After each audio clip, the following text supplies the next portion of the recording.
आपका स्वागत है हमारे चैनल में। आइए जानते हैं बिहार के शिक्षकों के लिए क्या खबर आ रही है।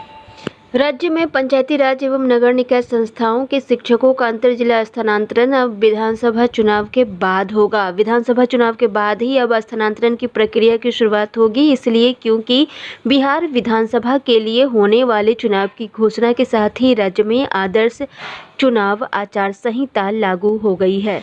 पंचायती राज एवं नगर निकाय संस्थानों के प्रारंभिक से लेकर उच्च माध्यमिक विद्यालयों के लाखों शिक्षक नियुक्ति के बाद से ही ऐच्छिक जिले में जाने के लिए अंतर जिला स्थानांतरण की मांग कर रहे थे। दरअसल जिस नियमावली से शिक्षकों की नियुक्ति हुई थी उसमें नियोजन इकाई से बाहर स्थानांतरण का प्रावधान नहीं था। राज्य में 8,500 ज्यादा शिक्षक नियोजन इकाइयां हैं।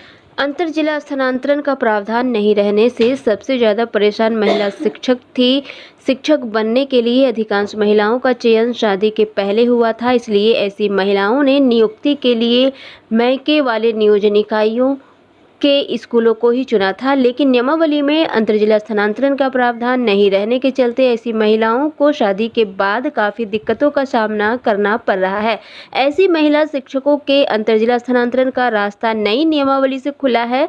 नई नियमावली के तहत पंचायती राज एवं नगर निकाय संस्थाओं के दिव्यांग शिक्षक, पुस्तकालय अध्यक्ष एवं महिला शिक्षक को धारित पद के समतुल्य अंतर नियोजन इकाई में उपलब्ध रिक्त पद के सापेक्ष एक बार ऐच्छिक स्थानांतरण की सुविधा दी गई है। इसी प्रकार पुरुष शिक्षकों एवं पुस्तकालय अध्यक्षों को एक बार अंतर नियोजन इकाई पारस्परिक स्थानांतरण की सुविधा दी गई है। इसके कार्यान्वयन कैसे हो, इसके लिए प्रस्ताव तैयार करने हेतु शिक्षा विभाग ने हाल ही में माध्यमिक शिक्षा निदेशक गिरिवर दयाल सिंह की अध्यक्षता में एक 6 सदस्यीय कमेटी बनाई है। कमेटी को 4 हफ्ते के बाद रिपोर्ट सौंपने का निर्देश दिया गया है। कमेटी के सदस्यों में शिक्षा विभाग से माध्यमिक शिक्षा के उपनिदेशक अमित कुमार एवं प्राथमिक शिक्षा के उपनिदेशक प्रभात कुमार पंकज शामिल किए गए हैं।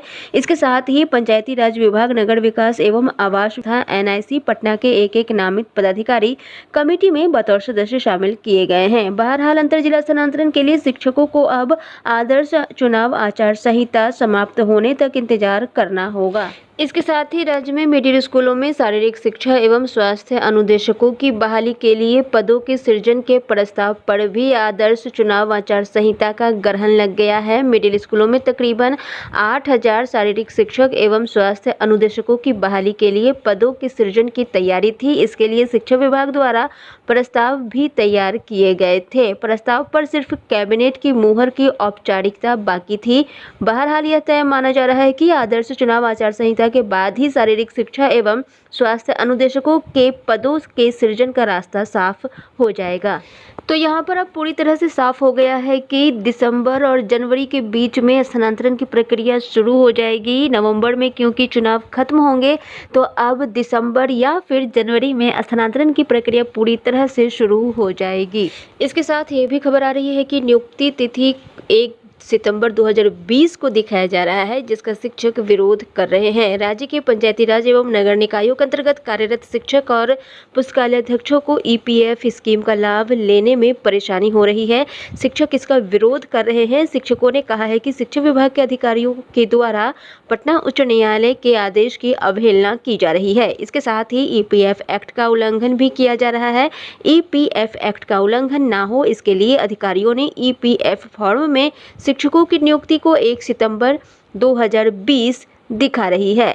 4 लाख से अधिक नियोजित शिक्षकों ने इसका विरोध करते हुए कहा है कि शिक्षा विभाग के अधिकारी उच्च न्यायालय के आदेश एवं EPF एक्ट का उल्लंघन कर गलत सूचना अंकित करवा रहे हैं। EPF में रजिस्ट्रेशन के लिए भरवाए जा रहे फॉर्म में शिक्षकों की नियुक्ति तिथि कॉलम में 1 सितंबर 2020 तथा वेतन के स्थान पर 15,000 रुपये या उससे कम भरने के लिए लिखित और मौखिक आदेश देकर फॉर्म में गलत सूचना भरवाई जा रही है। शिक्षकों का कहना है कि इससे उनकी अब तक की सेवा अवधि शून्य हो जाएगी। वर्तमान में मिलने वाले लाभ के साथ साथ भविष्य में भी मिलने वाले लाभों से वंचित होना पड़ेगा। शिक्षकों ने मुख्यमंत्री से हस्तक्षेप करने की मांग की है। शिक्षकों के एक प्रतिनिधि मंडल ने क्षेत्रीय भविष्य निधि आयुक्त समेत राज्य सरकार के मुख्य सचिव, शिक्षा विभाग के प्रधान सचिव और श्रमायुक्त को इस संबंध में ज्ञापन भी सौंपा है। पिछले दिनों सरकार ने ईपीएफ एक्ट 1952 के तहत पंचायती राज नगर निकायों के अंतर्गत कार्यरत सभी शिक्षकों को लाभ देने का निर्णय लिया है। इससे पहले गत वर्ष पटना उच्च न्यायालय ने शिक्षकों की याचिका की सुनवाई करते हुए 17 सितंबर को क्षेत्रीय भविष्य निधि आयुक्त को पंचायती राज एवं नगर निकाय के अंतर्गत कार्यरत शिक्षकों को ईपीएफ का कड़ाई से पालन करते हुए 60 दिनों के अंदर भविष्य निधि का लाभ दिलाने का आदेश दिया था। पटना उच्च न्यायालय ने ईपीएफ का लाभ नियुक्ति तिथि से देने के लिए कहा है, लेकिन बिहार सरकार अपनी मनमर्जी से ये लाभ दे रही है और अपने ही मन मुताबिक तिथि अर्थात डेट तय कर चुकी है। सरकार की तिथि है 1/9/2020, 1 सितंबर 2020, जो कि पूरी तरह से गलत है।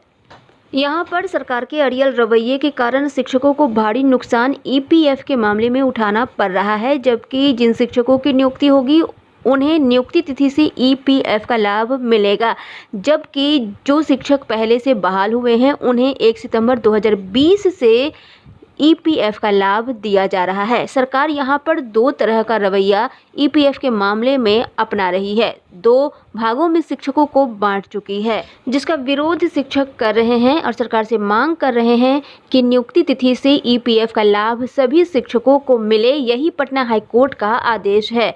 बिहार सरकार ने कहा है कि पटना हाईकोर्ट का आदेश माना गया है, लेकिन यहाँ पर पटना हाईकोर्ट का आधा आदेश ही माना गया है। सिर्फ और सिर्फ ईपीएफ एक्ट को लागू किया गया है, लेकिन नियुक्ति तिथि से लागू नहीं किया गया है। इसके साथ ही ईपीएफ के खातों की समीक्षा बैठक हुई, जिसमें ये देखा गया कि राज्य के 3.5 लाख शिक्षकों के साथ ही पुस्तकालय अध्यक्ष का यूनिवर्सल ईपीएफ खाता इस माह के अंत तक खुल जाएगा। यह बात शुक्रवार को माध्यमिक शिक्षा निदेशक गिरिवर दयाल सिंह ने क्षेत्रीय शिक्षा उपनिदेशक और डीईओ के साथ वीडियो कॉन्फ्रेंसिंग से समीक्षा के दौरान सामने आई है। उन्होंने कहा है कि 18 जिलों में एसबीआई के माध्यम से शिक्षकों को वेतन भुगतान के लिए खाता खोलने की स्थिति संतोषजनक है। इस माह के अंत तक एसबीआई में शिक्षकों का बैंक खाता खुल जाएगा। यूनिवर्सल ईपीएफ खाता नंबर के लिए शिक्षकों का आंकड़ा पीएफ अधिकारी को देने की स्थिति भी संतोषजनक रही है। ये भी निर्देश दिया गया है कि 18 जिलों के शिक्षकों के वेतन भुगतान के लिए इस माह के अंत तक स्थानीय एसबीआई शाखा में शिक्षकों का खाता हर हाल में खुल जाए। आज की खबरों में बस इतना ही। शिक्षक संबंधी सभी प्रकार की खबरों के लिए चैनल को सब्सक्राइब करें। अगर आपको ये वीडियो पसंद आया है तो वीडियो को लाइक एवं शेयर करें। वीडियो देखने के लिए बहुत बहुत धन्यवाद।